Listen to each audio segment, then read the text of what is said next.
Hello everyone, I'm Colin Kinnett. Today I'm back with some more clamping hacks. But I want to remind you, if you haven't already subscribed to my channel, I invite you to do that. Click the little subscribe button and let's get on with the clamping hacks today. If you find your bar clamps are a little bit hard to move back and forth, often what causes that is a glue buildup, and you need to scrape that glue off from time to time. But what I often do is go along and just put a coat of wax. I use paste wax. You can use any wax on there, and put a coat of wax, and you only need to put it on the top where the glue will drip, and it doesn't affect how well the clamps work.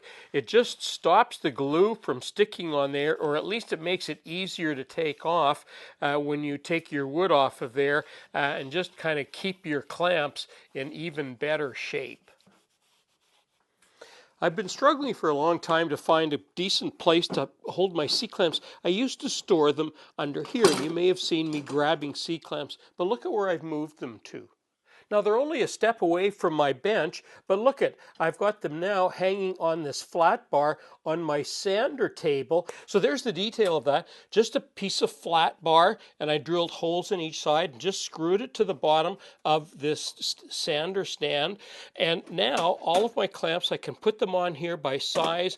I can grab them easily. And you know what? Clamps don't sit right when you try and hang them like that. Some do, but some don't. The best way to hang clamps is upside down like that. They can't fall off because they're hooked on, and when you grab them, you actually grab the handle. You can store them by size. Just a great way of storing clamps. And while we're still talking about clamps, sometimes when you're clamping things, you don't want to mar the surface of something. Sometimes you're clamping pieces of wood together.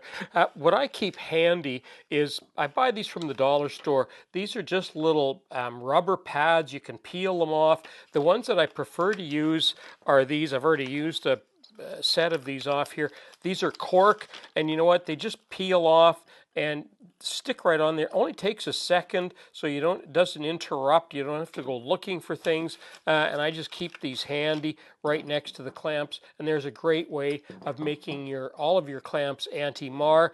You can quickly look at them and see which ones have cork or rubber on them, and just a quick way of adapting your clamps.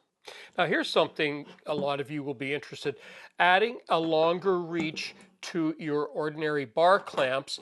And the way you do that, very simple really. You just take some scrap wood. In my case, it's about an inch thick.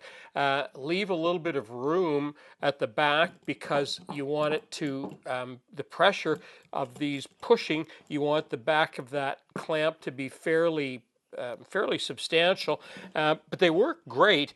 I just have this one set, and that's all that I needed so far. You just move these up to whatever place it is you want, and then you can just tighten that down, and they work great. And all it is, nothing fancy at all, and you can take them off and on whenever you want. They're just a piece of wood, and I just drilled some holes through there and cut that out with a chisel, and I put them on and off whenever I need them. Extensions for your bar clamps. Somebody asked me not long ago what I do when I'm edging plywood, and this is just some plywood, and it's just a test to show you what I do. I don't use clamps on this. In fact, when I usually put on plywood, I will often put sort of a heavy piece of wood on there as an edge that I make myself, and I just put that on there. First of all, I will put a light layer of glue on there, let it sit for about 15 minutes, then I will re-glue and put my strip on. But look, I don't clamp it. Here's what I do. I use ordinary tape. You don't need to put a ton of effort into it. You don't need to clamp it down hard. That glue on there will stick just fine, and all you need is blue painter's tape. It works as good as anything. I've been using it for years and years. That's the best clamp for something like this, quick and easy and inexpensive. Well, that concludes my video for today on all sorts of different things you can do to make your life easier in the workshop when it comes to clamping your projects together. Oh, and some people wondered about my new little workshop wooden watch. I'll put a link for that as well in the article on Woodwork Web. I'm Colin Cadet for Woodwork Web. Thanks for watching.